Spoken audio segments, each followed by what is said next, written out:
ابو ہریرہ رضی اللہ عنہ فرماتے ہیں میں نے کہا انا یا رسول اللہ، یا رسول اللہ میں حاضر ہوں، وہ 5 کلمات مجھے بتائیے، میں اس پہ عمل کر لیتا ہوں۔ فاخذ بیدی، آپ صلی اللہ علیہ وسلم نے میرا ہاتھ پکڑ لیا، فعد خمسا، اور 5 باتیں بتلائیں۔ پہلی بات، اتق المحارم تکن اعبد الناس۔ ابو ہریرہ، حرام چیزوں سے اپنے آپ کو بچا لو، تم سب سے زیادہ اللہ کی عبادت گزار جانے جاؤ گے، گردانے جاؤ گے۔ اللہ کی حرام کردہ چیزیں تو وہ بھی ہیں جن سے اللہ نے صاف منع فرمایا ہے، منہیات جن سے روکا ہے، اور جن کا حکم دیا ہے ان کو چھوڑنا بھی حرام ہے۔ ترک المامورات، جن کا حکم دیا گیا ان کو چھوڑنا بھی حرام، جن کو چھوڑنے کا حکم دیا گیا ہے ان کو کرنا بھی حرام۔ تو حرام چیزوں میں یہ ترک المامورات بھی آئیں گی، اور یہ کہ حرام ان سے بچنا ہے، جن سے روکا ہے ان سے بھی بچنا ہے، جن کا حکم ہے اس کی نافرمانی سے بچنا ہے۔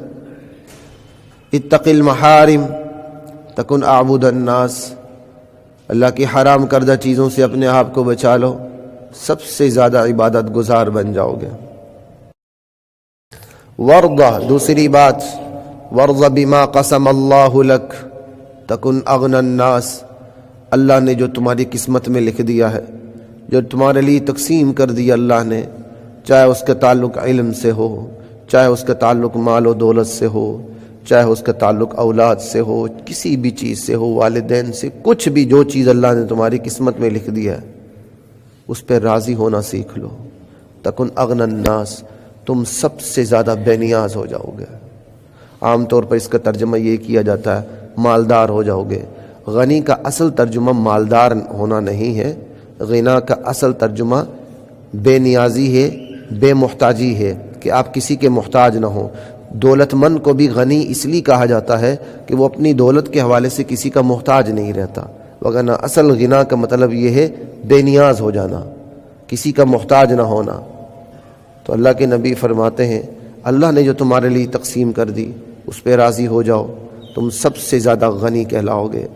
یہ نہیں کہ جس کے پاس زیادہ دولت ہو وہ غنی ہو جاتا ہے، نہیں، بتیرے ایسے دولت مند ہیں، اربہا ارب روپے، کھربہا کھرب روپے کے ان کے بینک بیلنس ہیں، لیکن غنا کی نعمت انہیں حاصل نہیں، وہ غنی نہیں ہیں، وہ اسی طرح مال کے حرص میں مبتلا ہیں کہ جیسے ان کے پاس ایک کوڑی پائی موجود نہیں ہے۔ دونوں پاؤں قبر میں جا چکے ہیں، پتہ ہے 1000 بیماریاں لگ چکی ہیں، لیکن 10 منٹ میں یہاں ہوتے ہیں، اگلے 10 منٹ میں کراچی میں ہوتے ہیں، اگلے گھنٹے میں دبئی میں ہوتے ہیں، اگلے دن امریکہ میں ہوتے ہیں، اس سے اگلے دن انگلینڈ میں ہوتے ہیں، پوری دنیا کا چکر لگا کے واپس پاکستان آ رہے ہوتے ہیں۔ پوری دنیا کا چکر لگانا آسان اور اس بڑھاپے کے اندر دولت کمانا آسان، لیکن اللہ کی عبادت کرنا ان کے لیے انتہائی مشکل، موت نظر آتی ہے۔ یہ غنا نہیں، یہ اللہ تعالیٰ کا بہت بڑا عذاب ہے۔ اللہ میرے اور آپ کی حفاظت فرمائے۔ البتہ وہ دولت مند جو حلال طریقے سے حدود کے دائرے میں کماتے ہیں اور اپنے تقاضے بھی پورے کرتے ہیں، وہ بہت خوش قسمت ہیں، وہ بہت خوش نصیب ہیں۔ نیک دولت، حلال دولت اللہ کی نعمتوں میں سے بہت بڑی دولت ہے۔ خود فقر سے اللہ کے نبی نے پناہ مانگی ہے، سمجھ آئی؟ فقر ایسی چیز نہیں کہ آپ فقر مانگیں، فقر سے پناہ مانگی گئی ہے۔ اللہم انی اعوذ بک من الفقر، یا اللہ مجھے فقیری سے بچا لے، محتاجی سے بچا لے۔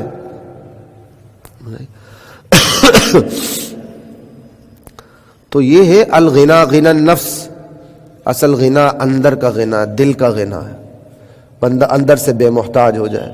اگلے کے پاس کوڑی پائی نہیں ہوتی، آپ دیکھ لیں، لیکن دل اتنا بڑا ہوتا ہے کہ بندہ حیران ہو جاتا ہے۔ 20 روپے جیب میں ہوتے ہیں، اسی میں سے 10 روپے صدقہ دینے کے لیے تیار ہو جاتے ہیں۔ پتہ ہے 10 روپے سے بچوں کے لیے روٹی کیا آئے گی، لیکن تیار ہو جاتے ہیں۔ ایسے دل گردے والے لوگ ہیں، لیکن ایسے بھی ہیں کروڑوں جیب میں ہیں، ٹکا ان کی جیب سے نہیں نکلتا۔ تو خود ہی بتائیے غنا کس کو حاصل ہوا؟ اس 20 روپے والے کو حاصل ہوا یا وہ 20 ارب روپے والے کو حاصل ہوا؟ غنا اللہ کی بہت بڑی دولت ہے، اللہ مجھے اور آپ کو نصیب فرمائے۔ اور اللہ کی تقسیم پہ راضی ہونے کا مطلب یہ نہیں ہے ہاتھ پہ ہاتھ رکھ کے بیٹھ جائیں، کچھ بھی نہ کریں، اسباب کے دائرے میں کریں، اس پہ جو نتیجہ مرتب ہوتا ہے اس پہ راضی ہو جائیں۔ اللہ کی تقسیم پہ راضی ہونے کا مطلب یہ نہیں ہے کہ آپ کے بال بچے ہیں، آپ کے میاں، آپ کے بچے ہیں، آپ کی بیوی ہے اور آپ نے ان کو کما کر کھلانا ہے اور آپ 24 گھنٹے مسجد میں بیٹھ جاتے ہیں۔ کیا جی میں عبادت کر رہا ہوں، اس عبادت پہ آپ کی پکڑ ہوگی، فرائض ادا کریں، سنن مؤکدہ ادا کریں، وقت ہے واجبات ادا کریں، وقت ہے نوافل بھی ادا کریں، نہیں وقت ہے نوافل پہ کوئی پوچھ نہیں، جا کے حلال کمائیں، یہ بہت بڑی عبادت ہے، اپنے بچوں کو حلال روزی کھلائیں۔ کئی ایسے لوگ ہوتے ہیں دین پہ آتے نہیں، لیکن دین پہ آتے ہیں سب کچھ چھوڑ چھاڑ کے بیٹھ جاتے ہیں، یا مسجد میں آ کے ڈیرا لگا لیتے ہیں، یا وہ اپنے گھر میں ڈیرا لگا کے بیٹھ جاتے ہیں، بس تسبیح ہاتھ میں ہوتی ہے، وہ بیچاری بیوی دوسروں کے گھروں میں کام کی محتاج ہوتی ہے، وہ پڑھائی والے بچے پڑھائی چھوڑ کے نوکری کرنے پر مجبور ہو جاتے ہیں، ابا جی 24 گھنٹہ تسبیح کر رہے ہیں۔ اپنے مزاج کے مطابق اللہ کی عبادت کرنے کا نام عبادت نہیں ہے، اللہ کے حکم کے مطابق عبادت کرنے کا نام عبادت ہے۔ اپنے مزاج کے مطابق عبادت کرنا جو جا کے سیدھے ٹکرائے اللہ کے احکامات سے، یہ عبادت نہیں ہے، یہ فساد ہے اور شیطانیت ہے کہ آپ اپنے مزاج کے مطابق عبادت کرتے ہیں، بدعات کی برمار کر دیتے ہیں، آپ کو پتہ ہی نہیں ہے۔ لا الہ الا اللہ واللہ اکبر۔ تو دوسری بات کا ورض بما قسم اللہ لک تکن اغنى الناس۔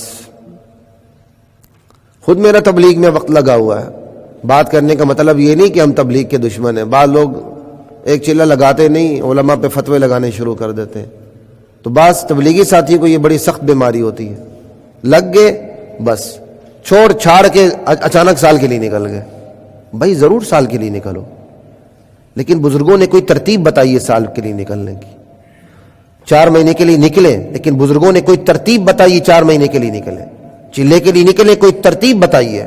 آپ کے گھر میں کوئی محرم نہیں، آپ کے بیوی بچوں کو کما کر دینے والا کوئی نہیں، کھلانے والا کوئی نہیں، پڑھائی کا بندوبست کرنے والا کوئی نہیں، آپ نے ایک بات سن لی، بستر اٹھا کے چل پڑے، اللہ مالک ہے۔ بھائی پھر اللہ مالک ہے، بستر چھوڑ دینا، وہ تبلیغ بھی اللہ کر لیں گے۔ یہ کیا طریقہ ہوا؟ آپ بندوبست کر کے پھر جائیں، پھر شریعت آپ کو نہیں روکتی، نہ بزرگ روکتے ہیں۔ ایسے لوگ تبلیغ کے بدنامی کا باعث بنتے ہیں اور وہاں جا کر غلط بیانی کرتے ہیں۔ تبلیغی باقاعدہ وہاں بزرگ پوچھتے ہیں تم نے اپنے یہ تقاضے پورے کیے؟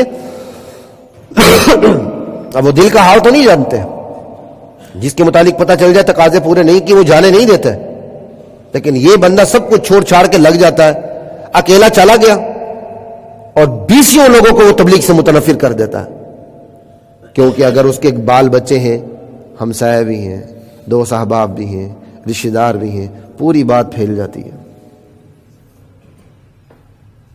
تو ورض بما قسم اللہ لک کا مطلب یہ نہیں ہاتھ میں ہاتھ رکھ کے بیٹھ جائیں، جو تقسیم میں اس تقسیم کے لیے ہاتھ پاؤں مارنے پڑتے ہیں، ہاتھ پاؤں ہلانے پڑتے ہیں، ہاتھ پاؤں ہلا کے نتیجہ اللہ پہ چھوڑ دیں، یا اللہ میرے بس میں جج صاحب میں نے کر لیا، محدود دائرے کے اندر، اس کا جو نتیجہ ہے، آپ کو 100 روپے آتا ہے، آپ کے بھائی کو 200 آتا ہے، آپ 100 پہ راضی ہونا سیکھ لیں، آپ 200 سے مقابلہ نہ کریں۔